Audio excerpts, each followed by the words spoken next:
Nous chantons quelques cantiques pour la gloire de Dieu. Et après, on laissera la place à la parole de Dieu. Et puis ce matin, on va se réjouir ensemble. Parce qu'ensemble, c'est ça que Dieu veut. Qu'il est bon, qu'il est agréable pour des frères. Moi, je rajoutais ça aussi. Nous demeurons ensemble. C'est là que Dieu envoie la bénédiction. Celui qui se tient à l'écart, il cherche sa propre intérêt. Et s'irrigue sur tous les sages. Il n'est pas bon de rester tout seul. C'est ensemble. La communion, elle est ensemble. La bénédiction est ensemble. Et lorsque Dieu viendra nous chercher, on sera tous ensemble. Béni soit Dieu. Alors on va chanter quelques chœurs. Donne-moi de ce taux, Seigneur. On va chanter un petit cantique. Allez. Il y a une personne qui l'a dit cette parole-là. C'est la Samaritaine. Donne-moi de ce taux, Seigneur. Et ce matin, on va demander, donne-moi de ce taux. Selon nos cœurs, la soif, l'envie de prier et de louer Dieu. On chante ce petit cœur.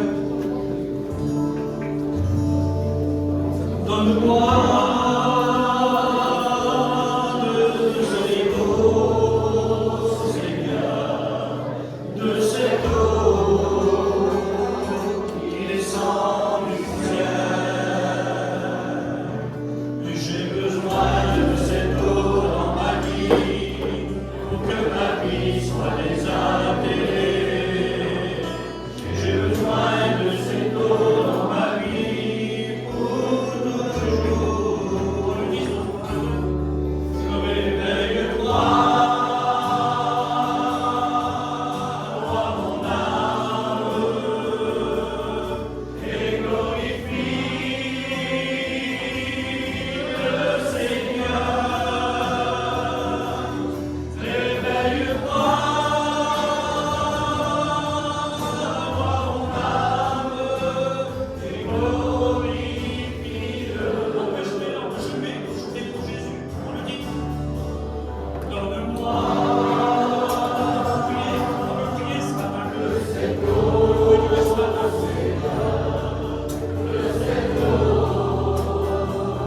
peut prier ce matin. Il est là ce matin. Il s'est dérangé cette parce que sa parole est bénie.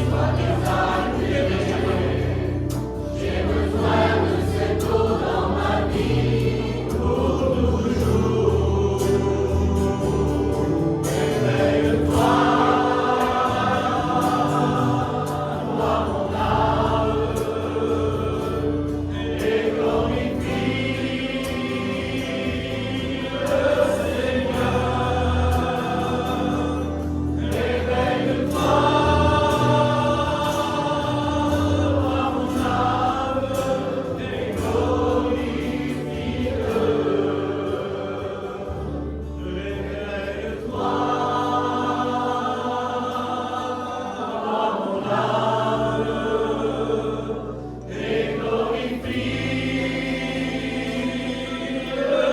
Seigneur. Réveille-toi, roi mon âme, et glorifie-le. Béni soit Dieu, réveille-toi dans mon âme. On a le droit de se réveiller, on a le droit de se poser cette question ce matin.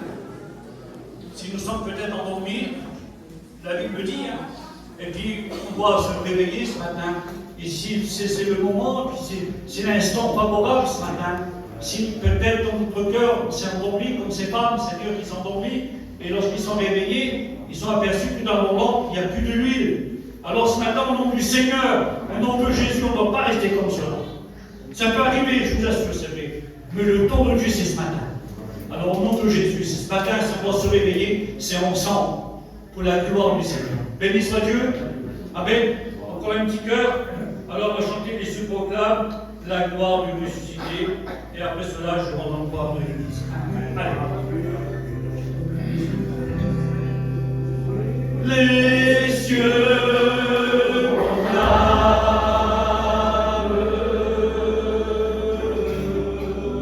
la gloire du ressuscité.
Et je voudrais vous dire, frères et sœurs, que Dieu sait. Donc j'ai énuméré les grands chapiteaux. Et béni soit Dieu, parce que nous voyons que le peuple de Dieu a soif. Je vous assure, c'est vrai. Si vous saurez les enseignements, le chapiteau était à bloc, c'était plein. Les réunions de prière, un petit peu moins de monde, vous le connaissez.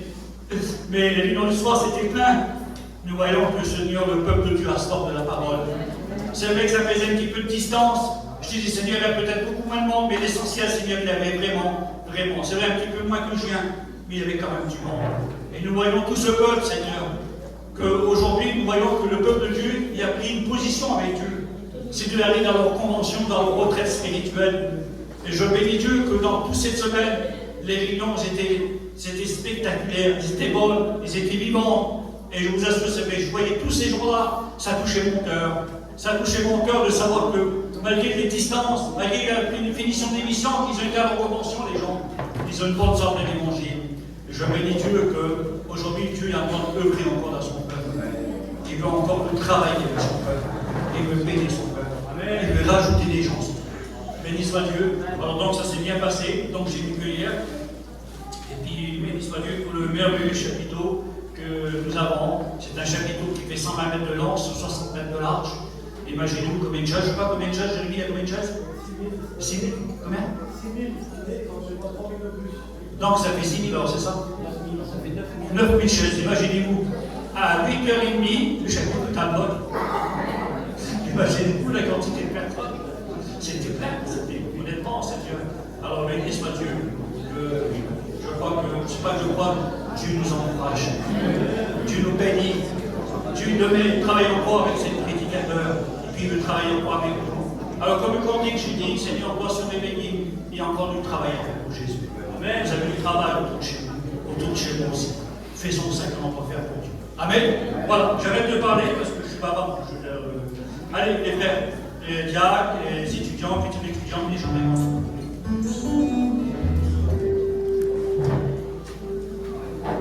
allez, les frères, s'il vous plaît.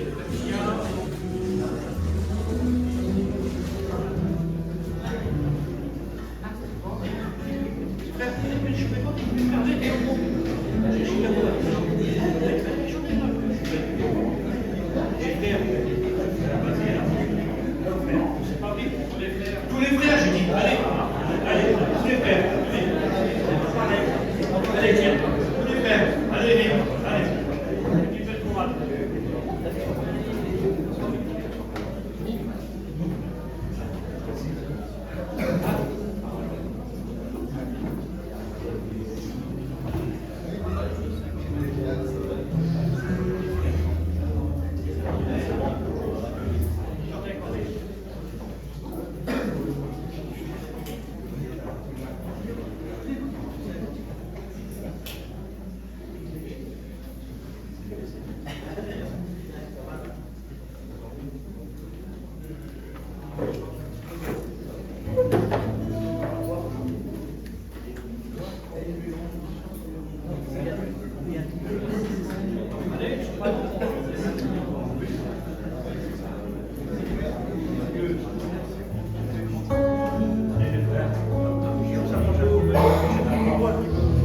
soit Dieu. C'est vrai qu'il est grand, notre Seigneur. Il est tellement grand et que nous sommes tellement petits. Il nous aime quand même. C'est le Créateur, ça. C'est notre Seigneur à nous. Il est tellement bon, Seigneur. Il est su pour te dire. Et tu regardes sur la terre, Seigneur, nous sommes tellement petits. Tu nous vois comment? Et t'aimes, c'est pour ça que t'as. C'est que la promesse, Seigneur, c'est des chrétiens, c'est des chrétiennes, c'est des hommes, des femmes. On t'appartient aujourd'hui. Nous sommes tellement petits, on marche, Seigneur, avec lui. Il nous aime tellement.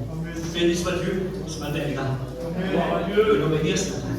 Je vous assure, Seigneur. En tout cas, le messager, son messager, sa parole, il va nous bénir. C'est sa parole qu'il l'a dit. Si notre cœur est ouvert, je vous assure, Seigneur. C'est un auto, en grec, ça veut dire un bouleversement. C'est-à-dire que ce matin, Dieu va nous bouleverser par sa parole. Si notre cœur est ouvert. S'il est fermé, c'est dommage. Ça veut dire, on va repartir comme nous sommes. Que notre cœur soit ouvert à la parole. Béni soit Dieu. Voilà, je vais passer pour le prendre. Je le faire. Nous sommes, tu veux passer pour ici.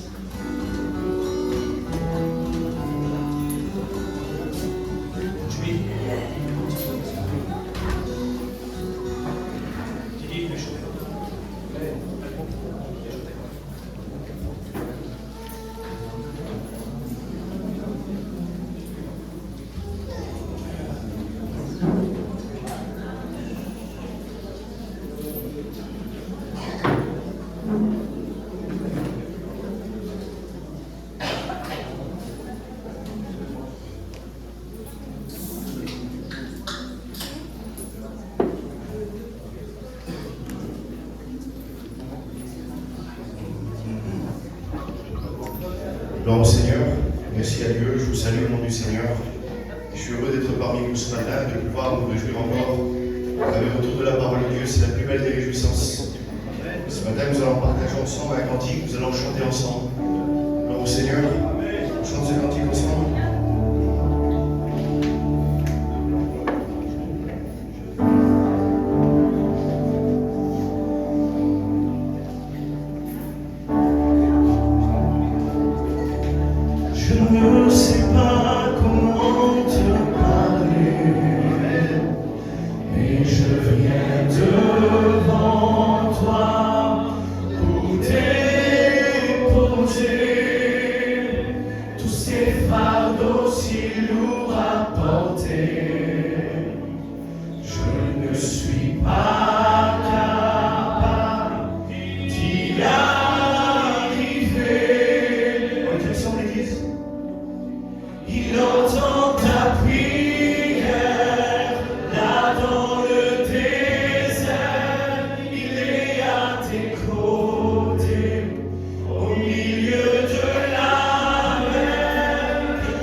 Au milieu de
de la part de Dieu. Dieu entend nos prières ce matin. Nous avons des prières différentes, des besoins différents. En tout temps, faites connaître à Dieu tous vos besoins par des prières, par des supplications et avec des actes de grâce. Quand je lis Ésaïe 59, on ne sait pas, mais il dit non, la main de l'Éternel n'est pas beaucoup pour sauver. Et dit ses oreilles pour entendre. Ça veut dire que l'oreille de Dieu ce matin, il est là pour entendre. Béni soit Dieu, il a ça qui pour nous bénir. Béni soit Dieu. Voilà, je voudrais que tous mes sœurs se lèvent à votre place. Tous les sœurs, et vous chantez un cantique pour Jésus. Allez, tous les sœurs, je ne vais pas venir à notre stade parce que vous êtes trop nombreuses, mais vous êtes, vous se levez, vous faites une belle chorale pour Jésus. Vous désignez un cantique et vous chantez pour Jésus.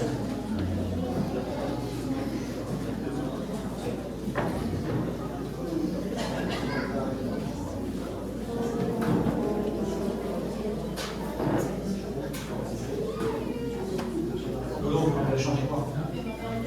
Allez, vous vergez, lève-le. Allez.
Lorsqu'on regarde les paroles, c'est des paroles de réconfort. Il dit, quand je suis fatigué, Seigneur, tu me prends dans tes bras, et je sens moi, Seigneur, ta paix.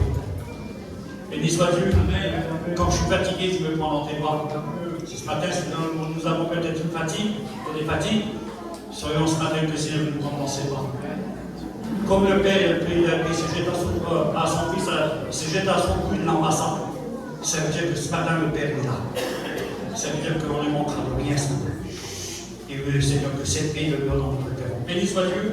Alors merci Seigneur encore ce matin que Dieu il est présent parmi nous. On va écouter le dernier chant.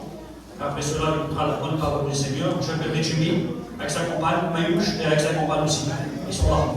Alors venez frère. Il y a son type, il y a ta compagne ici. Allez, venez. Toute la famille qui est là. Et vous chantez pour Jésus.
été à Nivrose, j'ai été à Malan, j'ai été à Brigné, hier soir encore, et j'ai présenté ce cas de prière. J'ai été invité cette semaine à visiter un foyer à l'hôpital.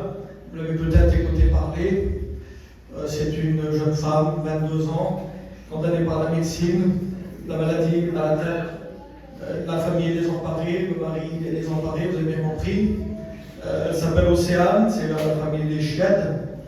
Et donc j'ai été prié pour cette famille. Je leur ai promis que je ferai prier toutes les églises que je verrai, que je côtoierai. Et ce matin, je ne peux pas prêcher dans la joie sans me débarrasser de cette charge, de les présenter à Dieu encore une fois. Je voudrais que vous puissiez prier pour ce foyer, pour cette fille condamnée par la médecine, quelques semaines à vivre.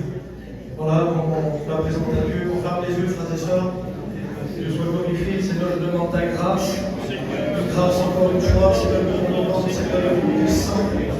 Bénis cette famille, bénis ce foyer, bénis cette femme qui va le désespoir, le découragement. Des familles qui ne connaissent pas Dieu, qui ne connaissent pas ta grâce, qui ne connaissent pas ton secours.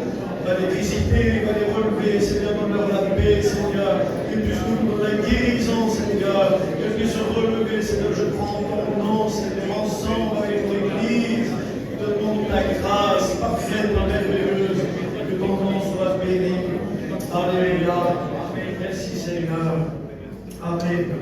Que Dieu soit béni, que Dieu les bénisse abondamment. Je lis ce petit texte de la Bible, Évangile de Matthieu, chapitre 5. Verset 1, il est dit ceci: voyant la foule, Jésus monta sur la montagne, et après qu'il se fut assis, ses disciples s'approchèrent de lui. Puis ayant ouvert la bouche, Jésus les enseigna, et il dit, et je ne citerai que le premier mot de toute une liste de paroles: heureux les pauvres en esprit, car le royaume des cieux est à eux. Heureux les pauvres en esprit, car le royaume des cieux est à eux. Qu'est-ce qu'un pauvre en esprit? La religion a voulu faire croire que Dieu ne voulait s'intéresser qu'aux pauvres. Et a voulu un peu diaboliser la richesse en disant que les riches, ce n'est pas des gens à sauver, les gens à sauver, ce sont des gens pauvres.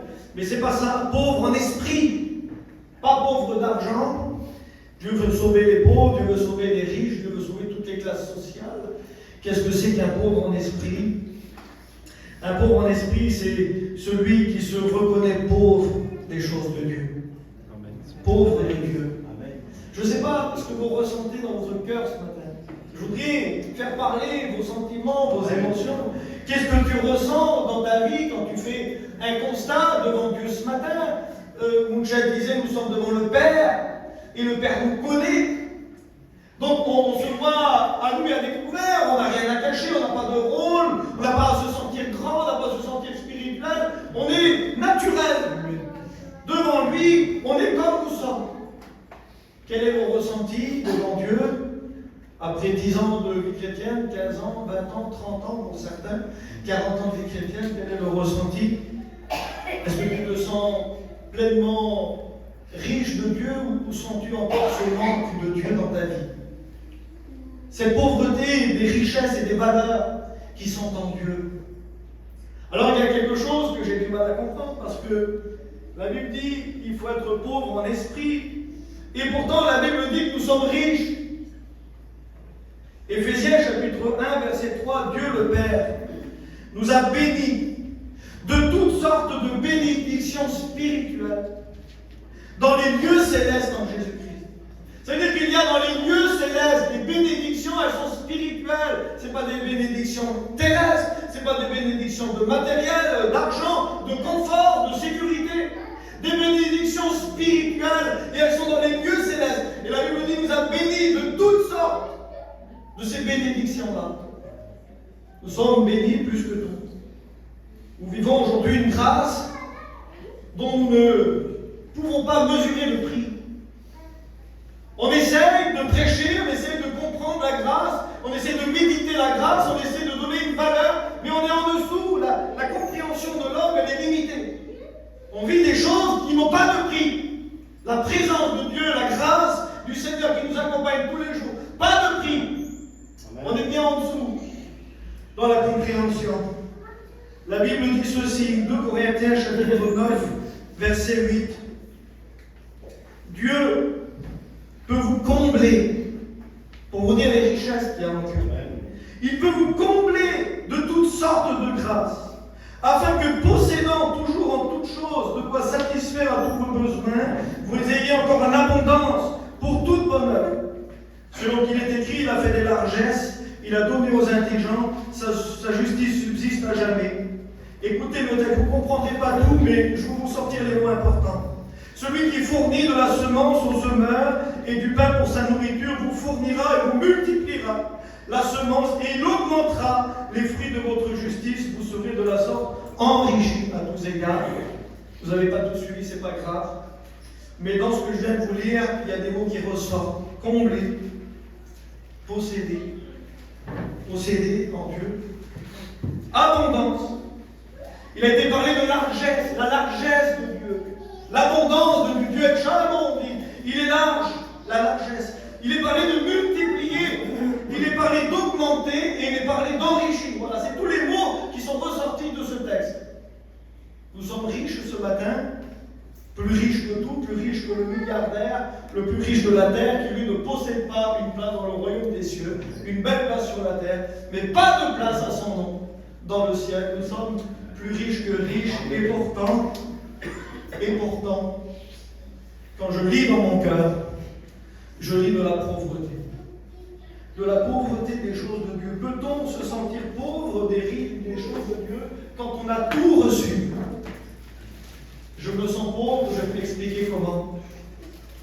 Je m'en sens pauvre parce que ça fait depuis 27 ans maintenant que je m'approche de lui. À travers mon cœur, à travers ma prière du matin, ma prière d'après-midi, ma prière du soir, je m'approche de lui à chaque fois que je vais à la réunion et je me sens toujours trop loin. Ça vous fait pas ça? Je me sens trop loin de lui. Pourtant je m'approche, pourtant je cherche, pourtant je m'applique, je vais à la réunion, mais trop loin de lui, je veux être plus près encore.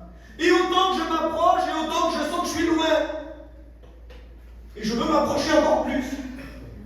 Et toujours plus. C'est pas une mauvaise pauvreté, c'est une pauvreté qui me pousse à faire mieux, à grandir et à rechercher davantage. Ça fait 27 ans que je lis la Bible. Mon beau-père, il dit souvent à la chochotte, ma belle-mère, il dit comment ça se fait? Ça fait 30 ans que tu es chrétien, ça fait 30 ans que tu lis la Bible. T'en as pas marre?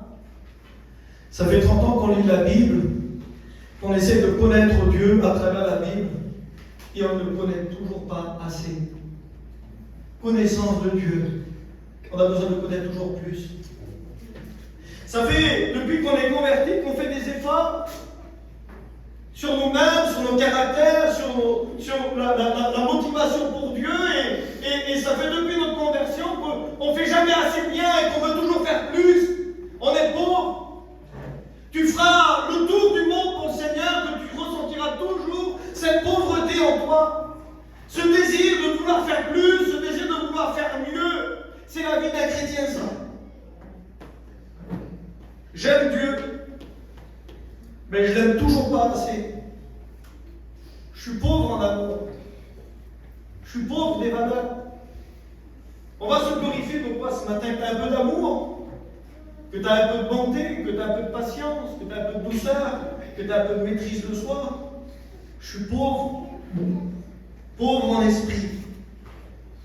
Réaliser que nous sommes pauvres, une pauvreté qui nous pousse à rechercher la face du Seigneur. Amen.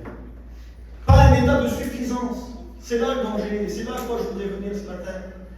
C'est suffisant de croire qu'on a tout compris. C'est suffisant de croire qu'on est sauvé et qu'on ne peut plus être perdu. C'est suffisant de croire qu'on a tout reçu et qu'on ne peut plus perdre les choses de Dieu. Croire qu'on a fait un peu des efforts et qu'on a fait le bout du monde. Pauvre. On l'a trouvé. J'ai marqué ceci et on le cherche encore. Et ce matin, tu es venu encore pour chercher sa face. Que son nom soit béni. Psaume 42, verset 1. Comme une biche soupire après des courants d'eau, mon âme ainsi soupire après toi. Amen. Je soupire après Dieu. C'est ce qui fait la vie de l'Esprit qui est dans moi et qui est dans chacun de vous. Ce désir de toujours aller plus loin, ce désir de faire mieux, ce désir de faire plus, ce désir de faire plus d'efforts, ce désir de l'aimer plus, ce désir d'être meilleur, ce désir de le connaître mieux, de le connaître davantage, ce désir de mieux lui ressembler. Pauvre en esprit. Ce n'est pas un sentiment de culpabilité que de s'en sentir pauvre, que de se sentir loin, que de se sentir imparfait, que de se sentir des fois inutile. Mais c'est un désir qui te pousse toujours à faire plus pour le Seigneur. Un bon désir. Le danger, il est quand on va penser avoir tout fait en Dieu, avoir tout compris en Dieu, avoir déjà accompli toutes les œuvres qu'il avait prévues d'avance pour moi. Cette suffisance de croire que c'est bon, il y en a assez avec ce que je suis, il y en a assez avec ce que je fais, il y en a assez avec ce que je connais, il y en a assez avec ce que je connais de la Bible. Ce désir de toujours faire plus, c'est la vie de l'Esprit qui est dans chacun de nous, qui nous pousse à vouloir grandir. L'Esprit qui nous conduit dans toute la vérité, à connaître. La Bible dit que l'Esprit sonde les profondeurs de Dieu et il vient nous les révéler, ce désir de connaître. La vie de Dieu, j'ai marqué ceci.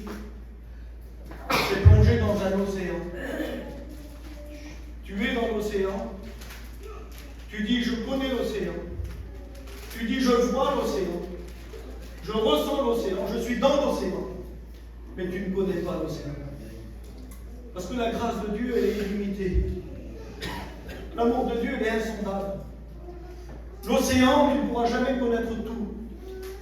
On n'aura jamais de temps, dans toutes les années qui sont devant nous, avec toute la technologie qu'on a aujourd'hui, de connaître et d'observer toutes les profondeurs qu'il y a dans les océans. Tellement c'est grand. Il y a des choses à découvrir, frères et sœurs, c'est ça que je voulais ce matin. Il y a des choses à connaître, il y a des choses à expérimenter dans le Seigneur. Amen. Il y a des choses à expérimenter parce qu'il y a tellement de richesses. Peut-on ce matin se sentir suffisant et complet et s'être arrêté dans une vie chrétienne, de ne plus vouloir bouger, de ne plus vouloir connaître, de ne plus vouloir méditer, de ne plus vouloir approfondir la Bible? Tu vas effleurer l'océan. C'est un mot païen. On effleure l'océan. La vie de Dieu, c'est comme s'envoler dans le ciel. Tu traverses le ciel du cosmos, tu rentres dans l'espace et là tu as un univers. Et là encore une fois, on dit, il y a cette célèbre phrase de ce Russe qui est monté dans le ciel pour la première fois dans une fusée. Il a dit, j'étais dans le ciel et j'ai pas vu Dieu. Quelle arrogance. Il a cru qu'il avait été au bout du monde, lui.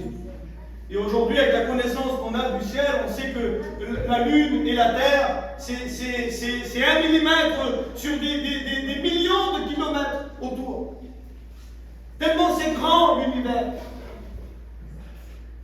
On n'a pas fini de connaître Dieu, on n'a pas fini de le chercher, on n'a pas fini de faire des efforts, on n'a pas fini de vivre des choses en Dieu. Je voudrais éveiller en vous ce désir de vivre la vie de Dieu pleinement.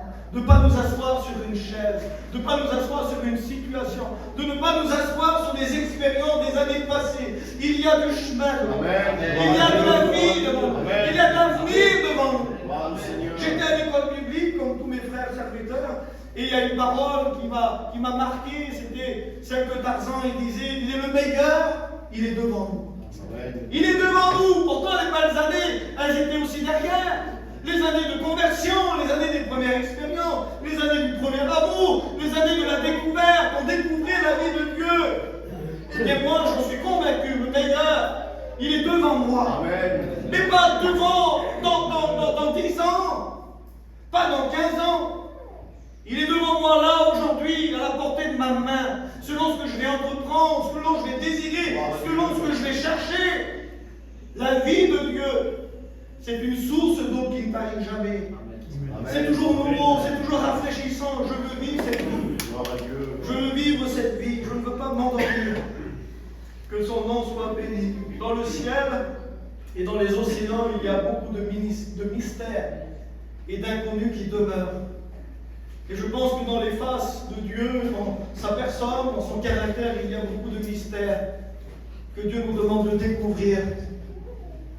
Mais nous ne voulons que survoler. Nous ne voulons que faire des petits efforts. Nous ne voulons que connaître du bout des doigts, alors qu'il y a des richesses insondables à découvrir dans le Seigneur. Je voudrais éveiller ce sentiment, ce désir dans vos cœurs de chercher la face de Dieu. De ne pas vous attendre assis, bras croisés, que la bénédiction elle tombe. Il y avait, eh bien, dans l'Ancien Testament, cette manne qui tombait du ciel pour les Hébreux. Elle tombait du ciel, il y avait juste à se baisser, à la ramasser. Mais ça, c'est l'Ancien Testament. Dieu bénit d'une certaine façon, au début d'une vie chrétienne, on est un peu comme des bébés, on est des nourrissons, on a le lait, et bien Dieu a le biberon, et il nous donne à manger, et puis on a besoin de tendresse. Mais la vie d'un chrétien, c'est pas rester enfant, c'est pas rester bébé. Dieu nous appelle à devenir adultes. Amen. À rechercher le pain, à rechercher la vie, à rechercher la bénédiction. Être des hommes responsables, avec du caractère, avec des convictions. Que son nom soit béni. 1 Corinthiens, chapitre 13, verset 12. Aujourd'hui, nous voyons au moyen d'un miroir, d'une manière obscure. Ça, c'est aujourd'hui sur la terre. Mais alors, quand nous serons en haut, nous verrons face à face. Aujourd'hui, je connais en partie. Mais alors, je connaîtrai comme j'étais connu, là-haut. Voilà le désir et cette pauvreté de l'esprit, c'est de connaître en partie. C'est de connaître Jésus, mais ne pas pouvoir le voir. C'est d'écouter Jésus parler, mais à travers le serviteur. Alors combien je voudrais, moi, l'écouter de sa bouche à lui. On connaît partiellement, notre vision, notre connaissance, elle est limitée. Et c'est ça notre pauvreté. On est pauvre de cette connaissance, parce que là-haut, nous connaîtrons parfaitement. Nous le connaîtrons comme nous avons été connus. Et aujourd'hui, sur cette terre, je sens cette pauvreté de ne pas le connaître plus, de ne pas le voir, de ne pas pouvoir le toucher, de ne pas avoir la vision parfaite, de ne pas comprendre toujours le chemin. Il y a des choses obscures qui sont devant moi. Et je cherche à comprendre, je cherche à chercher. Tu cherches ta route, je cherche ma route.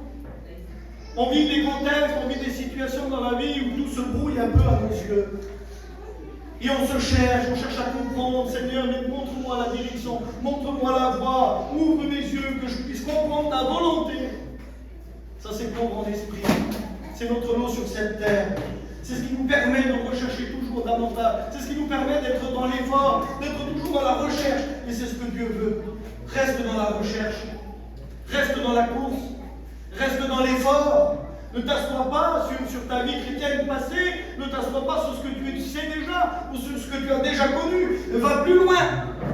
Va plus loin avec le Seigneur et découvre les richesses que Dieu a prévues pour nous. Que son nom soit béni.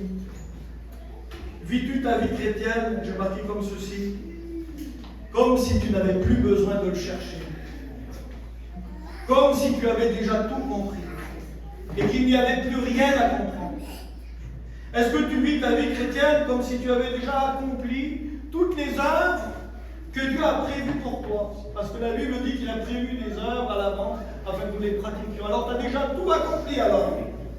Tu as déjà tout compris, tu as déjà tout cherché. Et tu es déjà arrivé à la perfection. Et bien je pense que frères et sœurs, on est encore loin du compte. Et tu le sais comme moi, on est loin du compte. Combien encore de chemin pour moi, sur ma vie, mon caractère, mes idées, mes projets. Pauvre Seigneur, pauvre de Dieu. On est des pauvres de Dieu, mais des pauvres qui recherchent à s'enrichir. Parce qu'il y a des richesses qui sont devant nous. Et que nous voulons acquérir par sa grâce, que son nom soit béni. Alléluia. Il y a une histoire dans la Bible, je l'ai prêché hier. C'est ce jeune homme riche qui, lui, vient vers Jésus. Il a le profil parfait, le jeune homme riche. Vous connaissez son histoire, donc on ne détaille pas tout. Et le jeune homme riche, la Bible dit qu'il est, dans un autre évangile, il est chef de synagogue. Ça veut dire qu'il ne prêche pas la parole, il n'est pas scribe pour retranscrire les textes de la loi sur les parchemins, mais il est chef de la synagogue. Ça veut dire qu'il organise les réunions qui se font dans la synagogue. La synagogue, c'est l'église.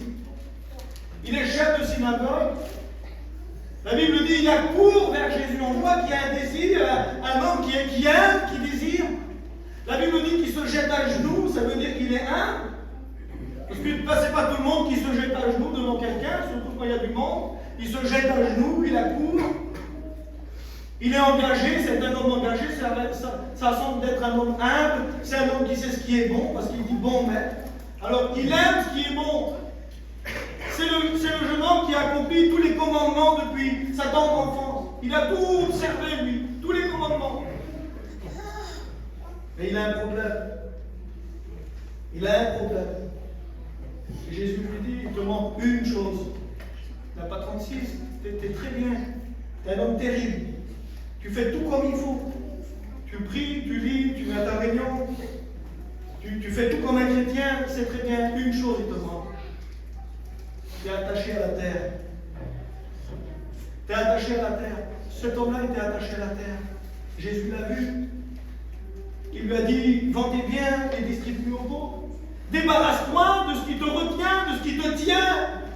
Gloire à Dieu. Alors tu peux être le chrétien parfait, tu peux accomplir toutes les bonnes œuvres que tu veux, tu peux être complet en tout. Mais si tu aurais seulement ce défaut-là d'être attaché à la terre, il y a un grand problème qui subsiste dans ta vie. C'est qu'à un moment donné, cet homme-là, eh bien, il doute. Et ça, c'est un problème de douter. Il doute de son salut. Il vient vers Jésus. Pourtant, il est engagé, plus engagé que lui, on ne trouve pas. Plus honnête, plus juste, plus gentil, plus bon, on ne trouve pas. Mais il dit ceci, mais que faut-il faire pour hériter la vie éternelle? Quel drame, frères et sœurs. C'est comme si moi qui vous prêche, je me tournais vers Sébastien, et puis je dirais, Sébastien, il faut que je fasse quoi, moi, pour hériter la vie éternelle? Et Sébastien il me dirait, mais Jérémie, quand même, tu prêches, tu es prédicateur, tu lis ta Bible, tu sers le Seigneur. Qu'est-ce qui fait qu'à un moment donné, dans une vie chrétienne, on peut douter de son salut? On peut douter de la grâce du Seigneur. On peut douter et même se poser la question si réellement on est enfant de Dieu. Et ça, c'est un problème. Puis j'ai marqué ceci, l'attachement à la terre. Elle goûte la vision de ta vie, de la vie de Dieu. C'est soit il y a un attachement pour les choses d'en haut, ou soit il y a un attachement pour les choses de la terre. Si tu es attaché à la terre, si tu aimes la terre, si tu aimes la vie, si tes projets sont pour la vie de la terre, des projets de réussite, des projets de gloire, des projets d'argent, la vie de Dieu, elle se brouille à tes yeux, automatiquement. La vision de Dieu, le projet de Dieu, les efforts en Dieu, tout ça, ça s'annule. La vie de l'esprit, elle n'est pas compatible à la vie du monde. On veut tous grandir, on veut tous plaire à Dieu, on veut tous aller au ciel. Mais il faut se détacher. Il faut se détacher de la terre, de notre mondanité, de nos caprices, de l'argent, de matériel. On est sur la même terre et on vit tous sur le même monde. On va tous travailler le matin, mais comme je disais hier, il y a ceux qui sont attachés et il y a ceux qui sont détachés. Parce que tu peux vivre ici-bas sur la terre et être détaché. Tu peux avoir voilà les sous et être détaché de l'argent. Le problème, c'est ce lien qui est dans nos cœurs, dans nos vies. La Bible dit, abstenez-vous des convoitises charnelles. Tu convoites ce que tu vois. Abstenez-vous des convoitises charnelles qui font la guerre à l'âme. L'âme ne peut pas s'épanouir en Dieu. Elle ne peut pas se réjouir. L'âme ne peut pas faire des projets en Dieu si les convoitises de la chair sont devant nos yeux. La Bible dit, n'aimez point le monde, ni les choses qui sont dans le monde. Si quelqu'un aime le monde, l'amour du Père, elle n'est pas en lui. Car tout ce qui est dans le monde, la convoitise de la chair, la convoitise des cieux, l'orgueil de la vie, ne vient point du Père, mais vient du monde. Le monde passe, sa convoitise aussi. Mais celui qui fait la volonté de Dieu, il demeure éternellement. Amen. Il faut un détachement de la terre pour vivre une vie de l'esprit. Une vie de l'esprit. On veut tous vivre la vie de l'esprit. On a tous le même esprit ce matin. On est des chrétiens. On est venus adorer le Père. On a une vie de l'esprit. Mais il y a quelque chose qui fait une guerre à l'âme, qui nous retient toujours vers le bas. Comme je disais hier, sur la terre, nous subissons la loi de l'attraction. La terre nous attire, elle nous attire vers le bas. Et nous, notre esprit, il est attiré vers le haut. Nous, on veut le ciel. Mais voilà, la vie, c'est des convoitises, la vie, c'est de la peur. Il y en a qui vivent de la peur, des chrétiens qui vivent dans la peur. Peur de l'avenir, peur pour les enfants, peur des maladies, peur des échecs, peur pour la famille, peur pour ce qui peut arriver dans le monde. Ils vivent la peur, la préoccupation, elle est attirée vers le bas. Et ils ne décollent pas. Ils ne peuvent pas décoller, certains vivent dans la tristesse, des drames peut-être qu'ils ont vécu dans la vie. Et ces tristesses, elles les accablent, elles les fait traîner toujours vers le bas. Ils ne décollent pas, mon Dieu. Détache-toi de la terre. Amen. Pour vivre une vie de Dieu. Amen. Une vie de l'esprit. Une vie avec des désirs nouveaux. C'est ce que je désire. C'est ma peur. C'est ma peur un jour de perdre ce feu, de perdre cette onction, de perdre ce désir, de marcher pour lui, de faire des projets.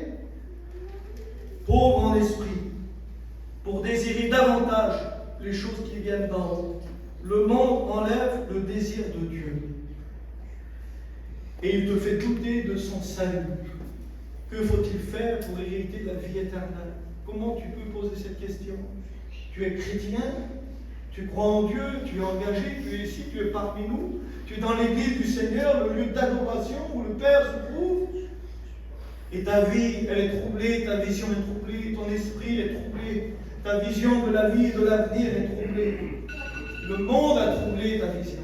Le monde a enlevé tes convictions. Le monde a enlevé ta foi. Elle nous endort, elle nous fait asseoir, elle nous fait nous tenir bien immobiles. Alors que le Seigneur veut nous réveiller. La vie chrétienne, c'est une vie de mouvement. C'est une vie où on voudrait aller toujours plus loin. La Bible dit, étendez votre temps, élargissez votre temps, affermissez vos buts. Il y a un désir d'élargir dans une vie chrétienne. Il y a un désir de faire toujours plus, de faire toujours mieux. Si ce désir n'y est plus, c'est que le monde t'a endormi. L'attachement, les préoccupations, les responsabilités de la terre ont pris le dessus, ont pris la priorité sur tes pensées. Il faut ce matin se détacher de la terre pour vivre une véritable vie de Dieu. Il y avait ces paraboles dans la Bible, les vierges folles. Qu'est-ce qui caractérisait que ces vierges étaient folles? Eh bien, la Bible dit qu'ils n'ont pas pris d'huile. Ils en avaient. Mais ils en avaient un peu. Leur réflexion, et c'est pour cela qu'elles étaient folles, on en aura assez. Ils ont dû ouvrir leur lampe, ils ont dû faire la jauge d'huile qu'il y avait dans la lampe, comme on ferait dans un moteur. Ils ont mesuré le niveau d'huile, il y en a assez.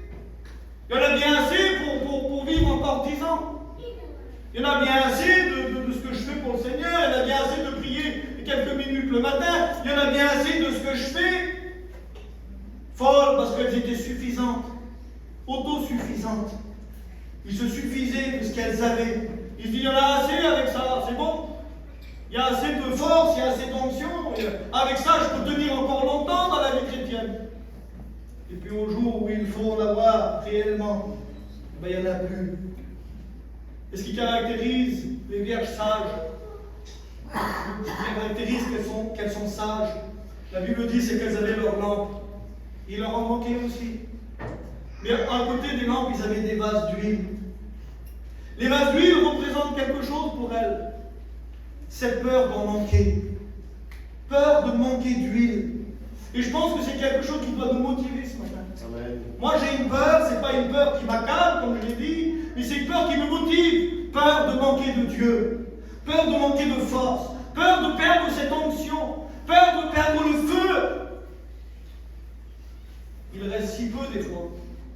Un lumignon de désir, un lumignon de motivation et de projet pour Dieu.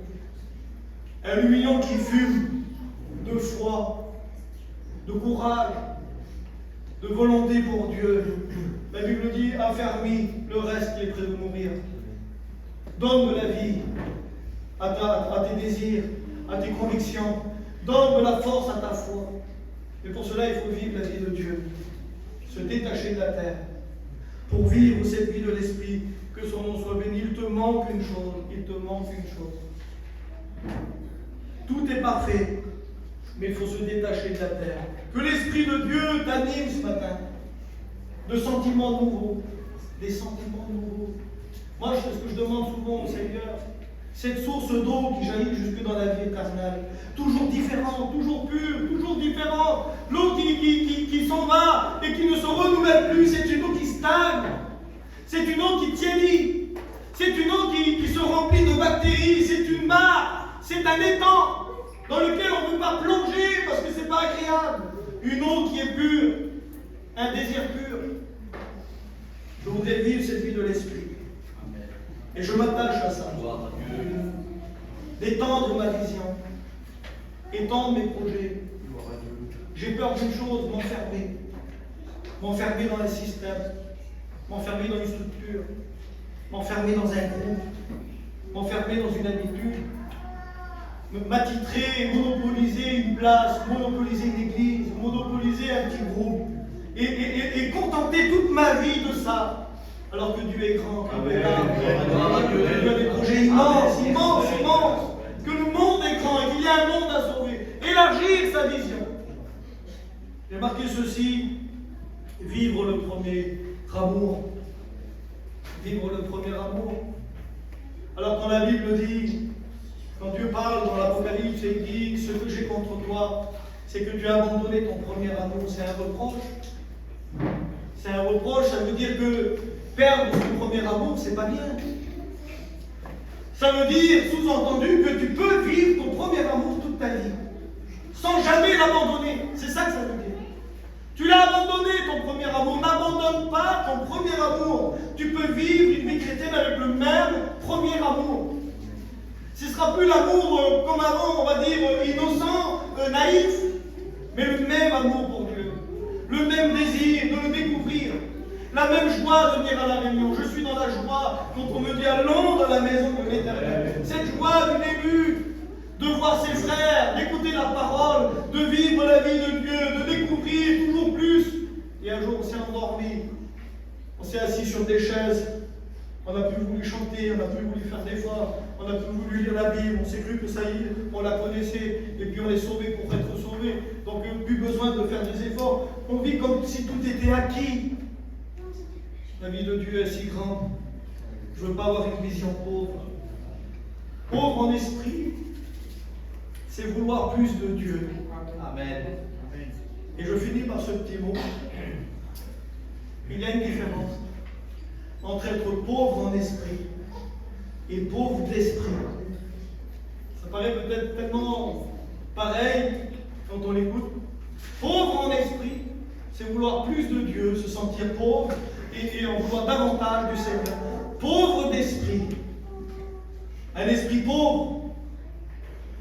Un chrétien pauvre. Un esprit misérable. Excusez-moi du mot, je ne veux pas blesser. Il ne faut pas confondre. Moi, je suis qu'un petit chrétien. Ça, c'est pas être pauvre en esprit. C'est une fausse humilité. C'est avoir un esprit misérable. Tu n'es pas un petit chrétien. Tu es un chrétien. Avec l'esprit de Dieu en toi, avec toute la force que Dieu t'a donnée. Moi, je ne comprends pas tout. Moi, je suis dans ma petite mesure. Moi, je ne suis pas à la hauteur. Moi, je fais ce que je peux. Ça, c'est pas pauvre en esprit. Ça, c'est d'être pauvre d'esprit. Misérable. Se contenter de rien, se contenter de peu, quand on peut avoir tout. Gloire à Dieu. C'est être misérable dans sa vision, misérable dans sa pensée, misérable dans ses projets, misérable dans son amour pour Dieu, misérable dans son offrande. L'œuvre de Dieu est grande et j'ai une vision misérable, j'ai une petite vision comme ça, je ne vois pas plus loin que vous demandez. La gloire de Dieu, elle est grande, elle est extraordinaire. Il y a des choses à faire, il y a des portes à ouvrir, il y a des choses à grandir, il faut grandir dans le Seigneur. Je ne veux pas être pauvre, je veux pas être un misérable. Pauvre en esprit, oui, mais pas pauvre d'esprit, pas pauvre d'idées, pas pauvre de projets, pas pauvre d'envie pour Dieu. Je veux être riche dans les choses du Seigneur. Amen. Et je ne veux pas me renfermer dans une vision inutile. me contenter de peu, me contenter de rien. Dieu est grand. La Bible dit chercher le royaume des cieux et sa justice. Recherchez le royaume des cieux et sa justice. Ne vous inquiétez pas de quoi vous serez vêtus. Voilà, Dieu prend soin de ses enfants. Regardez les oiseaux du ciel, ils ne moissonnent ni ne travaillent, mais Dieu les nourrit. Regardez les lys des champs. Même Salomon, dans sa gloire, n'a pas été vêtu comme l'un d'eux. Dieu nourrit et Dieu vêtit. Mais cherche le royaume des cieux. Ne te préoccupe pas de la terre, tu vas perdre ta vie, tu vas perdre tes désirs, tu vas perdre tes convictions. Une vie de l'esprit. La Bible dit aspirer au don des meilleurs. Aspirer au don des meilleurs. Quelle est ta priorité ce matin? Qu'est-ce que tu cherches en Dieu? Qu'est-ce que tu veux de Dieu? Il y a, j'ai marqué ceci, une tristesse selon Dieu, la Bible dit. Une tristesse selon Dieu qui pousse à la repentance. Il y a aussi une pauvreté selon Dieu. Pauvre en esprit, c'est une pauvreté selon Dieu. Une pauvreté qui te pousse à vouloir être plus riche dans le Seigneur. On manque de valeur de Dieu, frères et sœurs. Je ne dis pas pour mettre tout le monde dans le même sac. Mais c'est ma vie, je suis pauvre des valeurs.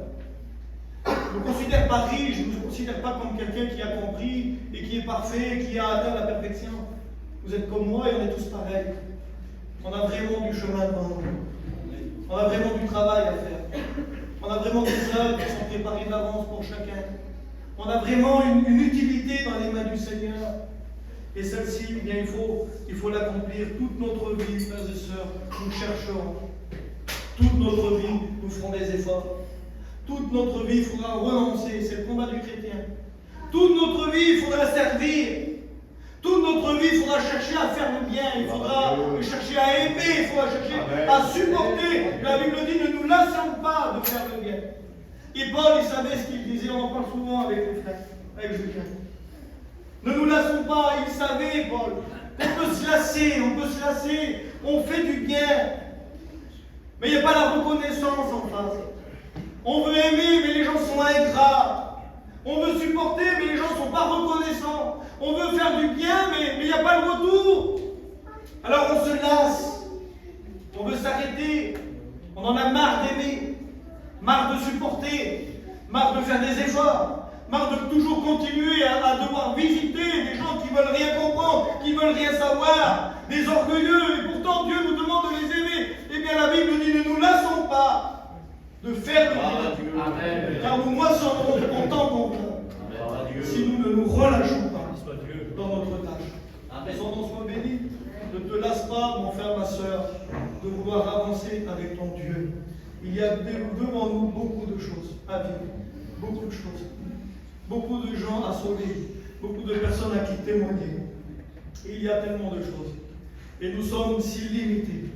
Alors, frères et sœurs, que dans nos cœurs ce matin, ils puissent naître, ou continuer à s'exercer pour celui qui a déjà ce désir de servir le Seigneur pleinement, de lui plaire, de lui être agréable, d'aller plus loin avec lui. Que son nom soit béni. En prie, Seigneur, merci pour ta grâce, merci pour ton amour, Jésus. Oh Dieu, que ton esprit ce matin pour réveiller en nous des désirs nouveaux. Oui, Seigneur, la parole, mon message ne suffit pas, Seigneur, s'il n'y a pas une action de l'esprit. Viens animer nos cœurs, viens ouvrir notre esprit, donne-nous, Seigneur, des projets, donne-nous une vision, donne-nous une utilité, donne-nous des fonctions. Nous voulons travailler pour toi. Tu reviens bientôt. Tu reviens nous chercher, Seigneur. Je ne veux pas être inutile. Je ne veux pas être attaché à la terre. Je ne veux pas perdre ma vision. Je ne veux pas perdre mon désir. Seigneur, remplis-moi de ton onction. Remplis-moi de ton feu, Seigneur.